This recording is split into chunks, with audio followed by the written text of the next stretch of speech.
You're listening to the #1 podcast for nonprofit leaders, getting your nonprofit fully funded. This is the Fundraising Masterminds Podcast. You know, they say, oh, we can't find anything. And I'm like, okay, where are you from? And I Google their town and I type wedding event venue. And lo and behold, there's 2 or 3 that pop up. And it's like, well, what about this? Oh, that's way too expensive. You know, well, how much is it? Oh, it's $25 a plate. Yeah. I'm like, well, the average is 45, you know, like they're like, oh my goodness, that's ridiculous, you know. And we wrote down like 3 common objections. Is number 1, there's no good venue. Number 2, they don't have any volunteers. And number 3, they say, I can't find anyone to come. Does that sound like the abundance mindset to you? It doesn't sound like that to me, no.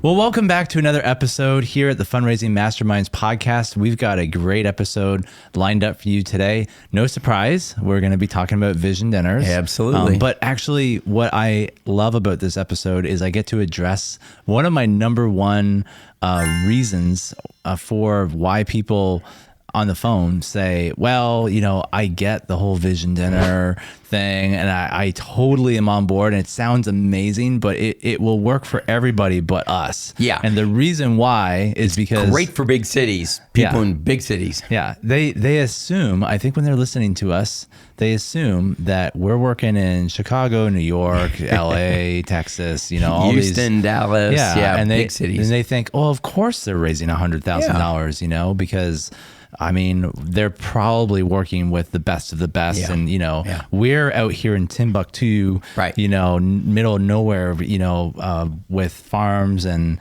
you know, population of 300. And so rural culture. There's no way that the perfect vision dinner is going to work for us. You know, we're the exception. Right. Ironically, we've actually found this to be quite false. Yes, absolutely. And actually, I would say probably most of the people that are in our program are what you would call in quote unquote small towns. Right. Right. That's right. I would say majority of them are, you know. And so we wanted to address on the program today just some misconceptions of this whole mindset, because it really is kind of like part of the scarcity mindset. Yes. And I don't know if our listeners remember, but I remember talking about this scarcity mindset versus the abundance mindset. We talked about that a long time ago. Yeah. It's like episode 3 or something. Yeah, right. But talk about the mindset here of how people can get sucked into this. We're in a rural area and it's not going to work for us. You know?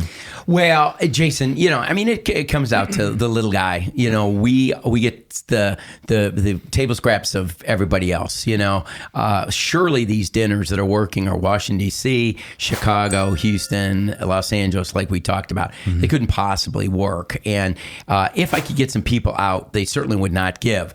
And if I could get some people out, we wouldn't have a facility that could handle this many people. And if I get some people to agree to do things, they wouldn't want to be a table host, not in a small community. Small community, they hardly know anybody in there. So there's just a million everybody excuses. knows everybody. Everybody. And how can you fill multiple tables when everybody's asking the same people? Yeah, there's just a million reasons why things don't work in rural communities. Yeah. And that's the mindset. But you're right, Jason. You hit it on the nail on the head. It is definitely a scarcity mentality. It's the woe is me. I don't have what other people have. God doesn't bless us as much as the others. And they forget that God owns the cattle on 1,000 hills. And if he wants a dinner to happen and succeed in Orangeburg, South Carolina, population 13,000, he's going to make it work. Yeah. Well, speaking of Orangeburg, population 13,000, you actually helped an organization in that town. Yeah. Can you tell us a bit about how that went? Well, I'll be happy to. In fact, I was asked to, more than a decade ago, to do a dinner for Child Evangelism Fellowship, a very effective Child Evangelism Fellowship in Orangeburg, South Carolina. Well, I have to explain to you what Orangeburg, South Carolina looks like. It's one of those cities where I flew into Columbia, South Carolina, which Columbia itself is no huge metropolis. But then I started driving and driving and driving and driving, and the land started getting flatter and flatter and flatter, less homes, and I reached a point where we could almost see a stop sign in the city, and the major attraction seemed to be the one stoplight that they had in the entire city. And I thought, whoa, okay, this is going to be a challenge. And I had just such a privilege of meeting the staff, saw that they were doing some amazing things in the lives of children in public school. And I said, got to do a dinner for these guys, got to get some money raised for them. So we went out and said, let's find a place. Well, there is no Hyatt, there's no Hilton, there's no Marriott, there's no Holiday Inn, Holidome. There is no major facility for doing a dinner. All there was an old renovated theater that they had knocked out all the seats, took out the staging, and took out the curtains, and opened it up to just a plain room with round tables. And for 2 years, we did our dinner in that location, and we probably went from 150 to about 250. We maxed it out. 150 people. Yes, 150 people to eventually 250 in those two. I thought you meant you raised $150. No. We raised more than $150. Yes, for sure. In fact, we were probably closer to $150 to $170,000. Oh, wow. It really blew a lot of these people away. By the time we did the second year dinner, we were over $200,000 that had been raised in that little city that they said, people are not going to come to our event. People are not going to buy into this strategy. Yeah. People are not going to give. Yeah. Well, actually, we had a similar ministry that we worked with in California let's see, my memory is fading. I think it was fall of 2023. Right. Yep. Or no, we trained them in spring, and their dinner was fall of 2023. Right. Okay. So that's right. It was in a small town, Grover Beach. You know the population of Grover Beach? Oh, there's 12,000. You just happen to know that right off the top of your head. I actually Googled it, Jason. 12,619 people. Yeah. I'm sorry. One of the people died yesterday. 12,618. Yeah. And I mean, that was one of the questions. I remember talking to the executive director, Tracy, on the phone. And that was one of her concerns was, hey, we've been listening to your podcast for a while. We get the model. We understand it. We're excited about it. But will it work for us? We are special. We are in Southern California. It's a very small town, very small community. I don't know if we can have, do everything. Everyone, what's really interesting is when they join the program, I just find this to be really fascinating, but it's like we're telling them exactly what to do step by step. And it seems like people are always trying to come up with a justification of why they can't implement what we're telling them to do. Right. I know. And then when you really push it and you say, well, is there actually a venue in your area? Like, let me go onto Google, because I've literally done this before. They say, oh, we can't find anything. And I'm like, okay, well, where are you from? And I Google their town and I type wedding event venue. And lo and behold, there's 2 or 3 that pop up. And you look at the pictures and it's beautiful, round tables. I mean, it's not like an amazing, incredible building, but it's like, it's decent. It's going to work. And it's like, well, what about this? Oh, that's way too expensive. Well, how much is it? Oh, it's $25 a plate. Yeah. I'm like, well, the average is 45, and they're like, oh my goodness, that's ridiculous. It's like, what? No, this is the model, And so now you're fighting them on justification of everything that we're doing. It's like, well, I thought you joined this program so that we could teach you, how to raise $100,000, not penny pinch, $10 here and there. But I mean, some of the common objections that we get, and we wrote down 3 common objections is number 1, there's no good venue anywhere in our town or remotely close. Which I always say, so nobody gets married in your town at all. Right. But number 2, they don't have any volunteers or any support system. So how could they possibly pull off a dinner? You're going to have servers and waiters and ushers. And we just don't have that kind of staffing available. And number 3, they say, I can't find anyone to come. or no one would be interested, Right. or, we've already tapped out our base, so everybody knows everybody here. Yeah, so, and they'll just be asking. It'll be mass chaos because everybody asking everybody else. So does that sound like the abundance mindset to you? It doesn't sound like that to me. No, it doesn't. I'm kind of scratching my head going, doesn't the Lord want us to live by faith and to trust him and to, I don't know. It's awful hard for God to overcome a venue issue. It really is. And volunteers. He's had a little trouble, over the years, feeding 5,000, turning water into wine, So that it would seem like this is an insurmountable challenge. Yeah, and a lot of that is just they really don't want to do it. Maybe they're saying they want to do it, but they just don't want to, put the effort in, or they're just looking for excuses. I don't know. But Jason is stinking thinking.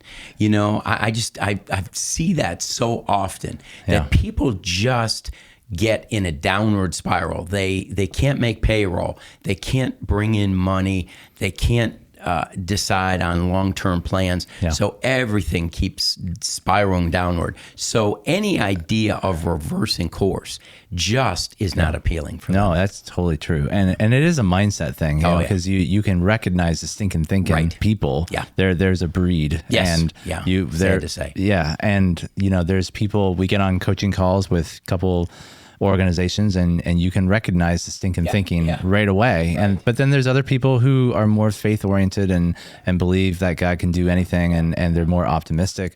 So, but if you're a Chosen fan, always remember Matthew and Thomas. Remember how now God had a major transformation in their lives, but you remember how negative both those two were in the first few seasons.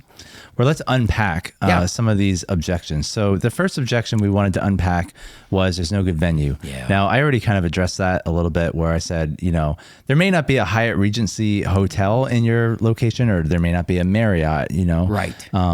But like I said, there's probably people getting married in your community. And there's people playing golf, Jason. And if people are playing golf, they've created a country club. Yep. And even in some of the smallest rural communities, there's people who want to play golf. There's people who want to be members of a country club. And, it might not be able to handle more than 150 or 200 people max. But you know what? That's a great first start to do something and like we're that. not saying if you can't find a Marriott, then you can't do the perfect vision dinner. That's right. We just say we prefer those venues because there's certain negotiating power that we can have there, but you really can do the perfect vision dinner anywhere. Yes. The core principle of it is just you want to select a location that would be a nice date night feel. Right. So that obviously would be different in like Chicago versus like middle of nowhere with very South Carolina. few. Yeah. Well, and you said it, Jason. I mean, honestly, people are getting married every weekend. Yeah. And they're not just getting married in, under a gazebo.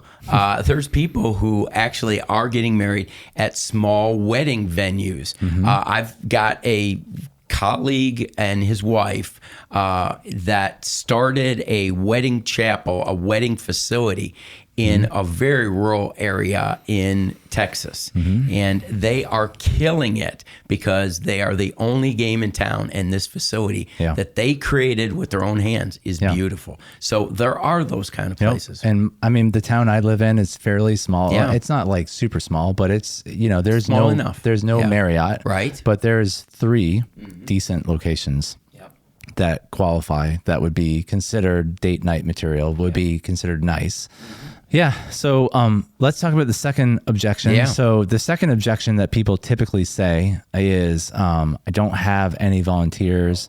I can't, I was actually, so sad story. It's a family friend who is running a homeless shelter ministry who is constantly struggling with funding. In your town, in your hometown, or? In my hometown. Okay. And they know what I do. Okay. They know that we raise millions of dollars for nonprofits. Right. And they have this whole mindset of, it works for them, but it won't work for us.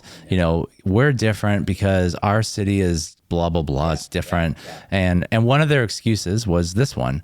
Well, even if we could do it, even if it would work, we don't have enough people that like, there's no way we could pull off a vision dinner because, and I always say, well, do you have 4 people that love you that could put in, 5 or 10 hours a week into helping? They're like, well, do you have board members? Do you have more than 2 board members? Right. Well, then you can pull off a vision dinner. Exactly.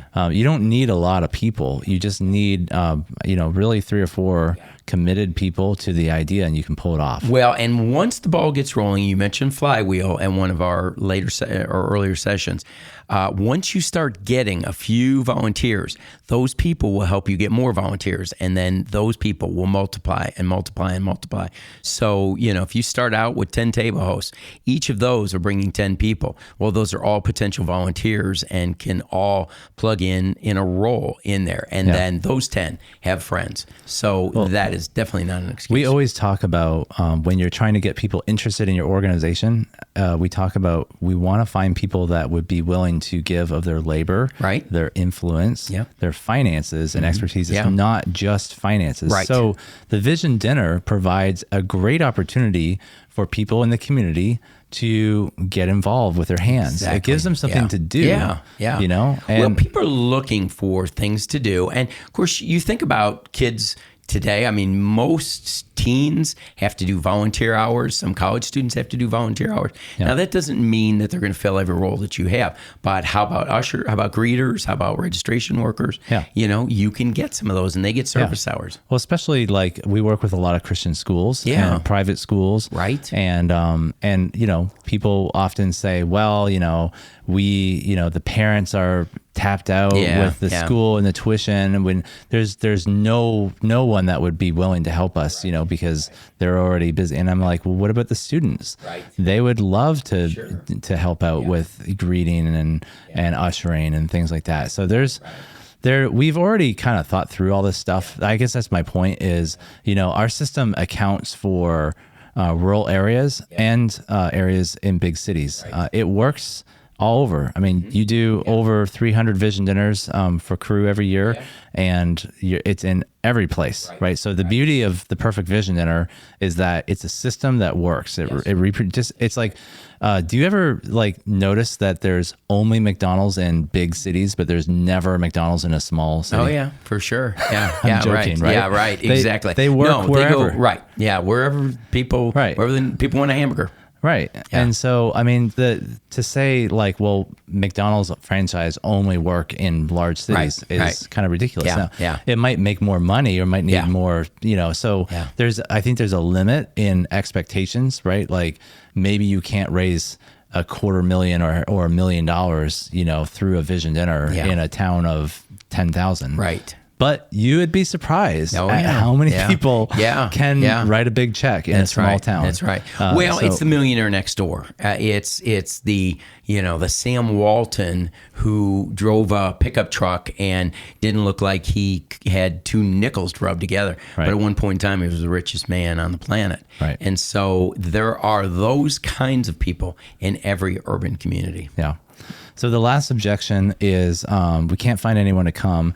And this one is the funniest because it assumes, I guess, that every single person in the community. I know. And, what they would say. And to me, that just feels like you're just putting God in a box. You can't possibly know everybody. Right. You might know a lot of people. You might have a lot of history with people. But just throwing something out there, you'd be surprised at how many people might jump on board when they hear about something really exciting happening in their community. And we always say in this program that every organization has needs, but very few have exciting opportunities. And let me tell you, in a small rural area where there's hardly anything going on, and then you've pulled together this amazing event in the local community and the word gets out, I'll tell you the whole town's going to show up. Well, that's the way the Orangeburg dinner was. We instantly became the number one dinner that everybody wanted to go to because we employed, the strategy of having a great meal and a great program, great music, and it immediately became the best dinner. Yeah, you remember that small community in Southern California that we talked about? What did you say? Population 13,000 or something? Yeah. Grover Beach. Yeah. So they came to us a year ago because they were struggling to raise over 30,000. I might have been 40,000 at their most. Wow. They took our training and they raised over 150,000 right after. That's and amazing. it blew their minds. Yeah. It blew out of the water. Yeah. And I'll tell you, they did their dinner in a renovated barn. Okay. Yep. So it wasn't like, Wasn't that Ritz-Carlton? They had but to it was- improvise. Right. There wasn't a lot of venues available. Yeah. In fact, the person who allowed it to happen there, it was a person who had been supporting the organization, and they donated the facility for them. So they had a big barn. So no rental fee, which is a huge win. And then they ended up finding a local catering, and which normally, we don't like to do catering, but I mean, if you got no options, right, exactly, you kind of have to make it work. Improvise. So, they sent pictures and they decked it out with fancy lights and had backdrops, and they implemented as best they could the information that we gave them. And quite honestly, like, I'm not saying pick and choose what we tell you. Right. We tell you this is the ideal path, but you want to implement it as best as you can. And then obviously the program itself is the bread and butter. It's the secret sauce that makes it work. Right. And that you can reproduce anywhere. Yeah. So it's really just implementing the best you can. Yeah. And then the program is really the secret sauce that makes it all work. Yeah, that's right. So in a sense, the location and the food and all that stuff is kind of relative to where you are. Right. So if you live in northern Chicago, you're going to have a different expectation of what a fancy date night is. Yes, right. DeKalb, Illinois. Right.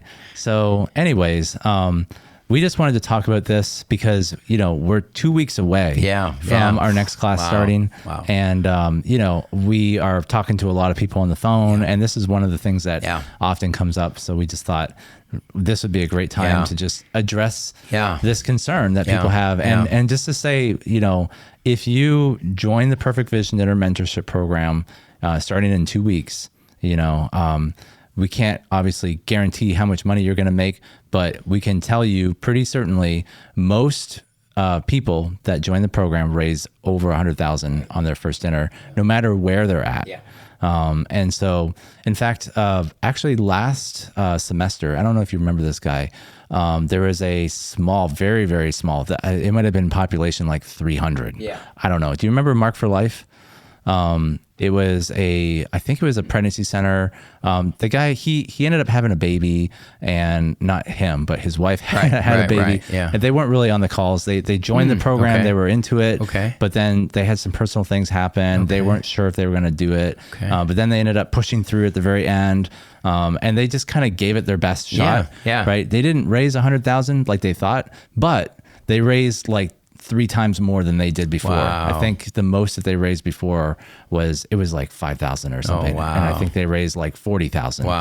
Which for them, they were like, it's huge. They were just like, this is amazing. And then when they saw that it actually worked, then it gave them fuel for next year. So next year they're like, okay, this year we had these personal things happen to us. We weren't able to focus on it as much, but we're all in. So I remember debriefing with him, and he was just like, it was totally fine. It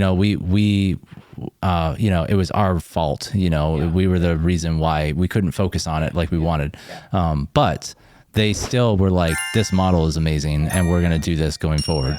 And they were really small. And the cool thing was he sent me the photos of, their venue. And they had one venue in the whole town that I think they had to jury rig a little, and they like hung some lights and did some things. And even the venue itself was like, I don't think we can get, more than 100 people in this room. It was so small, and they did some creative things, and they made it work, and people were showing up in gowns and black suits, which is really uncharacteristic. It was like, this is like a Southern, people don't have suits kind of thing. Right. And they did the best they could and dressed dressing up, man. and people just had like the biggest smiles on their face, and he was like, "This is amazing." That's great. It was one of the best events that they had. So I love it. Another kind of objection that's kind of similar to this objection is people say, "Well, rather than doing like the whole big dinner thing, I think it'd be better if we do like smaller dinners." Yeah, multiple small dinners. So like rather than doing the whole big thing,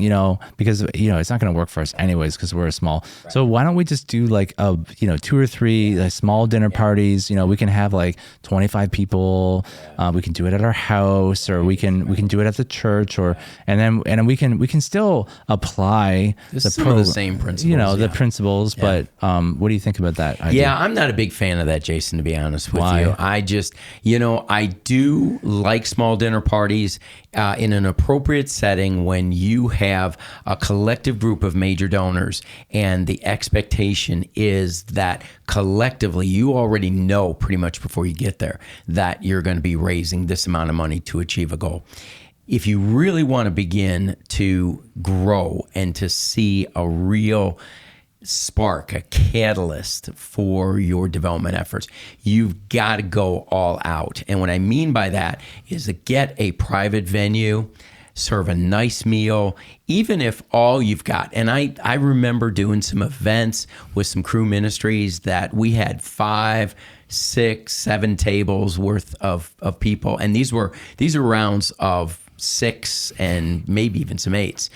So it wasn't a whole lot of people, but it was enough of a catalyst that it was just that spark that got that bonfire going. And we raised way more than we ever expected in some of those cities, and saw just a tremendous amount come from that. Yeah. So as much as I do like in certain circumstances, small dinner parties, I'm not excited about that. Yeah.